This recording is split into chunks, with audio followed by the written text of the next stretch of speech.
Praise the Lord. आज church of Calvary में गया और सुरेंद्र भाई ने आज प्रीचिंग किया और ये था डिसाइपल्स के बारे में। हम अच्छे डिसाइपल्स कैसे रहें और हम प्रभु में प्रभु हमें कैसे चुने कि ये हाँ ये बहुत अच्छा है और ये मेरी बात मानेगा।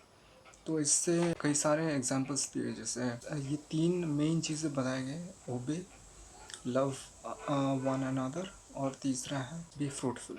तो ओबे में देखिए आप, जब एक्सोडस में क्या था, जब जोशुआ वो मोसेस के पास था, वो टेंट के पास था और वो कुछ ये कर रहा था, जो इंसेंस वगैरह जो भी है वो मोसेस वो ये कर रहा था और उसने कहा कि क्या तुम बाहर जाओगे, जोशुआ को बाहर रह सकते हो। तो वो जोशुआ ने कहा कि मैं रहूँगा नहीं, मैं अंदर ही रहूँगा, चाहे कुछ भी हो जाए, मैं सीखूँगा। तो ये दिखाता है कि वो ओबे है। तो ये ओबे है, और जैसे एक मास्टर कुछ कहता है तो वो शिष्य सुनता है। ये प्रभु यीशु का एक एग्जांपल है कि जैसे कोई मैसेंजर है, वो उसका जो मास्टर है उसी का सुनता है। वैसे अगर प्रभु यीशु कुछ कहते हैं तो वो हमें सुनना चाहिए या नहीं चाहिए।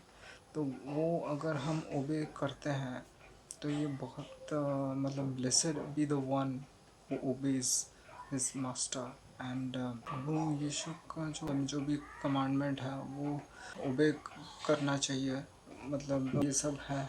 और प्रभु यीशु को तो पता था ये जूडा जो है वो तो ये करने वाला था ना, धोखा देने वाला था, लेकिन प्रभु यीशु ने फिर भी उसका पैर धो दिए। तो ये टॉपिक का जो दूसरा पार्ट है वो लव वन अनदर। तो ऐसा तो प्रभु यीशु अगर जानते थे तो उसका पैर नहीं धोते।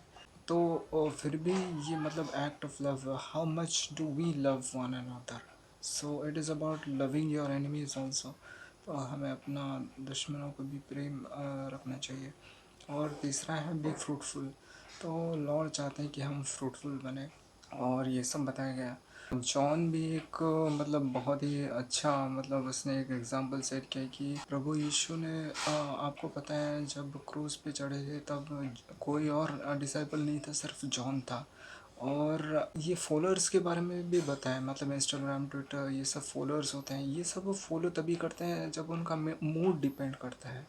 जब मूड ऐसा भी हो जाता है, ख़राब हो जाता है, वो अनफॉलो भी कर सकते हैं, ब्लॉक भी कर सकते हैं। तो उसी के हिसाब से हमें फॉलोअर नहीं, हमें डिसाइपल्स रहना है, as disciples of Lord Jesus रहने की कोशिश करना है। जैसे लॉर्ड ये डिसाइपल्स भी काबिल नहीं बन पाए थे, लेकिन प्रभु यीशु ने उन्हें आशीष दिया और उन्होंने सारा दुनिया में जाके प्रचार किया प्रभु यीशु का। फॉलोअर्स नहीं चाहिए, फॉलोअर्स वो मूड पे होता है, और डिसेबल्स रहना चाहिए। और वो प्रभु यीशु का जो मैसेज है लव वन अनदर, वही सबसे मेन है। और प्रभु यीशु पे ही बिलीव करना वो भी है। तो ये सब करना है और यू विल बी फ्रूटफुल। तो बस ये सब बताएंगे। Thank you.